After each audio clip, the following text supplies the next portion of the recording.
GMC Terrain 2010 to 2017 2.4 engine.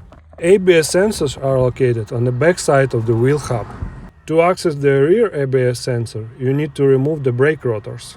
To replace the sensor, disconnect the connector, remove the bolt and take the sensor out. If it's stuck due to rust or corrosion, you may need to drill it out and install a new one.